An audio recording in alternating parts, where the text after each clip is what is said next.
안녕하세요, 여러분. 반갑습니다. 이번 시간에는 여러분들 이 화장품은 말이죠. 여러 가지 영양 성분, 그리고 물, 뭐 이런 거, 또 뭐 약간의 이제 유분을 보충하기 위한 기름 성분, 이런 것들이 들어가다 보니까 이곳을 그냥 방치했을 때 미생물들이 번식하기 아주 좋은 환경이거든요. 자, 그래서 이 화장품에서는요, 거의 뭐 필수적이라고 봐도 좋습니다. 방부제. 근데 이제 이 방부제라는 말이 조금 좀 의미상으로 안 좋은 느낌이 좀 오잖아요.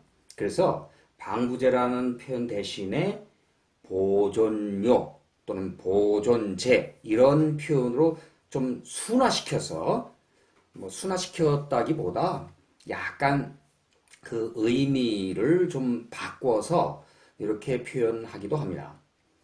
어쨌든 뭐 엄밀하게 얘기하면 방부제죠. 방부제라고 하는 것은 미생물들을 이제 죽이거나 미생물들의 번식을 방해하는 이런 물질들을 모두 합쳐서 방부제 이렇게 볼 수 있으니까요.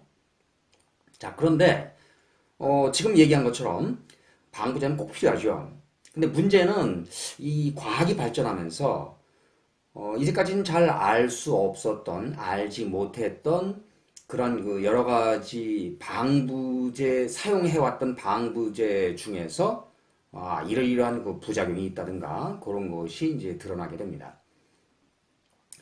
대표적인 것이 파라벤이라고 하는 그런 물질인데요. 이 파라벤이라고 하는 것은 종류가 아주 다양합니다. 그래서 이 파라벤 종류 중에서 이른바 이제 파라벤류 그렇게 표현하죠. 이런 것들 중에서 EU 즉 유럽에서는 이거 문제가 많다. 인간에 해를 줄 수 있는 물질이다. 그래서 사용이 금지된 이런 것들이 있습니다. 그래서 이번 시간에는 그런 그 파라벤류 중에서 사용이 금지된 것들, 이런 것들, 여러분들 뭔가 좀 그런 것들을 사용한다면, 그런 것들은 당연히 화장품, 뭐, 사실 파라벤류가, 전통적으로 화장품, 의약품 이런 데에 사용해 왔어요. 근데 그 중에서도 최근에 금지된 품목이 있기 때문에 혹시라도 오래된 화장품 뭐 이런 것 중에 이런 그 금지된 물질이 들어가 있는지 그런 거는 한번 봐둬야 하겠죠. 자, 그래서 그런 것들을 이제 중점적으로 왜 금지했는지, 그럼 뭐 대체적으로 사용할 수 있는 그런 방부제는 어떤 게 있는지 뭐 이런 내용들을 좀 설명하고자 합니다. 자, 우선 한번 보시면은요, 이 파라벤이라고 하는 것을 여러분들 이제 자료 화면을 이렇게 띄워 드릴 텐데 자료 화면에서 보시면은 파라벤이라고 하는 것은 자료 화면에서 맨 오른쪽, 맨 왼쪽에 있는 그 구조가 그게 이제 파라벤의 일반식입니다. 그럼 맨 왼쪽 위에 있는 그림 중에서 그 위쪽 끄트머리에 R, 뭐 OR 이렇게 돼 있죠. 이 R이라고 하는 거, 그것이 뭐냐 이런 거에 따라서 여러 가지 파라벤이 나오게 될 텐데 이 자료 화면에 들어가 있는 파라벤들은 EU, 유럽에서 금지된 파라벤 종류가 어떤 것들인지 이런 것들을 나타내기 위해서 이제 자료 화면에 넣어뒀습니다. 자, 그러면은 여러분들은 이 파라벤이 왜 금지 품목 중에 들어갔는지, 그리고 허용되는, 안전하다 이렇게 허용되는 파라벤도 있어요. 그걸 이제 메틸 파라벤, 에틸 파라벤 이런 종류들이거든요. 그거 이외에 영어로는 아이소뷰틸, 뭐 아이소프로필 파라벤, 아이소뷰틸 파라벤, 뭐 벤질 파라벤, 그 다음에 페닐파라벤, 그리고 펜틸파라벤 이런 것들이 금지되어 있거든요. 근데 이제 아이소뷰틸, 아이소프로필 이렇게 부르지 않고 우리 화장품에 보면은 아마도 우리말 한글식 표현 방법으로는 이소프로필, 이소프로필 파라벤, 이소부틸 파라벤 아마 이렇게 써 있을 가능성이 큽니다. 자, 그래서 여러분들은 그런 표현 방법도 좀 알아두셨으면 좋겠어요. 자, 그런데 이 파라벤이 사용 금지된 이유가 몇 가지 있어요. 그래서 그 이유들에 대해서 좀 살펴보시자면은 첫째, 이게 피부 알러지 반응을 유발한다고 합니다. 알러지 이렇게 표현을 했는데 우리들은 보통 이제 알레르기 이런 표현을 많이 쓰죠. 그래서 피부 알러지 반응을 유발하는 그런 물질이라는 점. 자, 그리고 이게 에스트로겐과 유사한 에스트로겐 호르몬 아시죠? 여성 호르몬 중에 에스트로겐. 그런데 이 녀석이 에스트로겐과 유사한 그런 작용을 한답니다. 영어로는 미믹 이렇게 표현을 하는데요. 그러니까 흉내낸다는 얘기죠. 그래서 그렇다면은 이것이 무슨 문제가 생길 수 있냐면 유방암과 관련성이 문제가 될 수 있어요. 그리고 실제로 유방 절제 수술을 한 여성들의 그 절제된 그 종양 덩어리 있죠? 거기에서 보니까 이 파라벤류들이 많이 발견이 되더라. 그래서 이게 유방암, 발암 가능성을 내포하고 있는 거 아니냐 이런 의심을 사고 있는 물질입니다. 자, 그렇다면은 여러분들은 당연히 이런 파라벤과 관련된 물질들은 가능한 한 사용 안 하는 게 좋겠죠?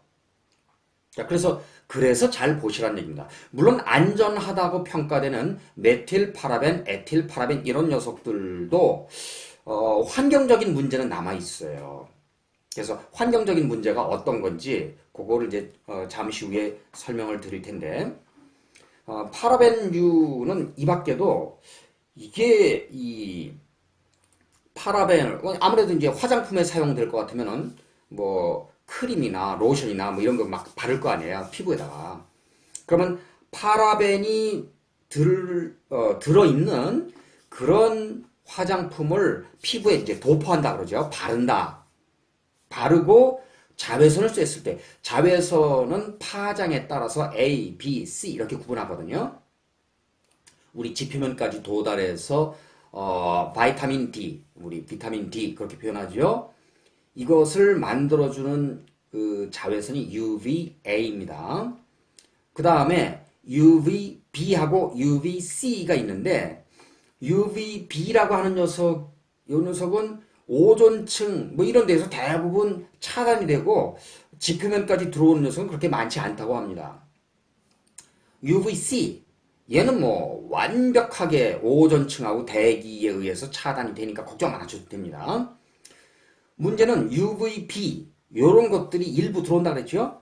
그 녀석들이 이 파라벤을 도포한 피부에서 피부 노화를 촉진하고 뭐 여러분들 그 화장품 바르면은 뭔가 좀 젊어 보이고 이렇게 되는 걸 원할 텐데 나이 어려 보이고 근데 피부 노화를 촉진한다 그럼 문제가 있죠. 자, 그리고 이게 피부암 유발 가능성과 DNA 파괴 이런 그 가능성이 있다고 해서 의심을 받고 있다고 합니다. 자, 그 다음에 환경적인 측면에서는요. 그러면은 이 파라벤이 이제 포함된 화장품을 사용하고 난 다음에 씻고 어쩌고 하면은 이게 이제 하수구를 통해서 흘러나갈 거 아닙니까? 그러면 그 하수를 이제 처리를 한단 말이에요. 하수를 처리했을 때 이것들이 첫째 분해가 될 것이고 분해된 물질 그 다음에 분해된 것 이외에 하수 처리하고 그러면 이제 살균이라든가 이런 걸 하기 위해서 보통 염소 처리를 합니다. 여러분들 우리가 먹는 상수도도 염소 처리하지요. 염소로 살균 처리를 한단 말이에요. 그렇기 때문에 이제 우리 수인성 전염병 이런 것을 없앨 수 있지 않습니까? 자, 그래서 살균 처리를 하기 위해서 염소를 이제 처리를 하는데 하수에 그럴 때 이 염소가 파라벤하고 반응을 하면은 이 녀석이 유사 에스트로겐 작용이 이게 염소하고 반응하기 전보다 더 강해진답니다. 그리고 독성도 처음에 염소 처리하기 전에 그 배출된 그 상태의 그 파라벤유보다 독성도 한 서너 배 강해진대요. 자, 이렇다면 이제 문제가 되는 거죠. 자, 그 다음에 이런 그 환경적 측면이 이제 당연히 있으니까 그거 외에 우리가 더 생각을 해야 될 게 농도가 너무 진하면 문제가 될 거 아닙니까? 그래서 이 농도를 이제 제한한다 그 얘기입니다. 그래서 방부제로 사용하는 화장품, 의약품 이런 데 이제 방부제로 사용하는 파라벤의 경우에는요. 보통 메틸 파라벤, 에틸 파라벤 이런 경우에는 0.4%를 제한 농도로 한다는 것이죠. 그 다음에 메틸 파라벤, 에틸 파라벤 이 녀석들은 안전하다고 했는데도 요것들의 사용 농도를 이 둘을 이제 섞어서 사용할 때는 그것이 0.8%까지 이제 허용을 한다 이렇게 되어 있습니다. 그 외에 이 이소프로필 파라벤, 이소부틸 파라벤, 페닐 파라벤, 펜틸 파라벤, 벤질 파라벤 이런 것들은 유럽에서는 이제 사용이 금지되어 있다. 우리나라에서는 어떤지 그거는 제가 확실한 조사를 못했어요. 그러나 어쨌든 파라벤이라는 이름이 들어간 그런 그 화장품은 가급적이면 사용 안 하시는 게 좋지 않을까. 제 생각은 그렇습니다. 자, 그러면 파라벤이라는 방부제 대신에 뭐 사용할 수 있는 게 있지 않겠느냐? 물론이지요. 그래서 파라벤을 사용해도 제한 조건 안에서는 뭐 괜찮을 겁니다. 그렇긴 한데 에틸 파라벤, 메틸 파라벤 요 경우죠. 그런데 파라벤이 뭔가 좀 찝찝하잖아요. 그럼 찝찝하니까 대신 사용할 수 있는 그 방부제가 뭐가 있을까 해서 미국에는 이 CIR이라고 하는 그런 단체가 있습니다. 이 CIR은 미국의 여러분들 FDA 아시죠? 식품의약안전청이랑 안전국이라고 하든가 뭐 우리 이제 번역을 하면 그렇게 되겠죠. 이 FDA가 CIR이라고 하는 소비자 단체인데 이 소비자 단체를 지원한다 뭐 이런 말이 있어요. 실제로 CIR 홈페이지를 찾아보면 이제 그런 거를 짐작할 수 있는데 이 FDA가 지지하는 소비자 단체로서 CIR은 어떤 단체냐면은 화장품 첨가제가 안전한지 이런 것들을 평가하는 그런 단체라고 합니다. 그런데 이 CIR에서 가장 좋은 등급으로 평가하는 첨가제로서 방부제가 바로 클로페네신이라고 하는 그런 물질이에요. 클로페네신. 그래서 이것은 A등급 CIR에서 A등급 받았다고 하거든요. 그러니까 상당히 믿을만 하겠죠. 그래서 여러분들은 요런 클로페네신 같은 거 그런 게 더 안전하겠다 이렇게 생각을 하시고 앞으로 이제 화장품 방부제에 관련해서는 그런 걸 좀 잘 살펴보시라 그런 얘기입니다.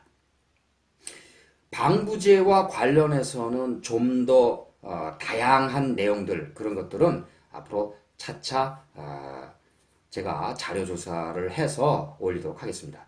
자, 그러면 이번 시간에는 우리 여기까지 하고요. 이번 시간에 알아본 그 방부제는 바로 파라벤이라고 하는 녀석이었어요. 이 파라벤이 가급적이면 안전한 거를 쓰는 게 좋으니까 여러분들은 이 파라벤이 들어있는지 이런 것들을 좀 유심히 살펴보시면 그러면 도움이 될 것 같습니다. 물론 파라벤이 들어있다고 해서 몽땅 다 나쁜 것만은 아닙니다. 금지된 것들 좀 전에 설명드렸죠? 요런 것들이 이제 문제가 되겠다 그런 거죠. 자, 그래서 이번 시간에는 여기까지 설명을 드리고요. 제 설명이 이 동영상이 만족스럽다든가 아니면 뭐 좋으셨다든가 그렇게 되면은 구독 그리고 좋아요 이런 거 부탁드립니다. 자, 여러분들 다음 시간에 또 만나요. 안녕히 계십시오.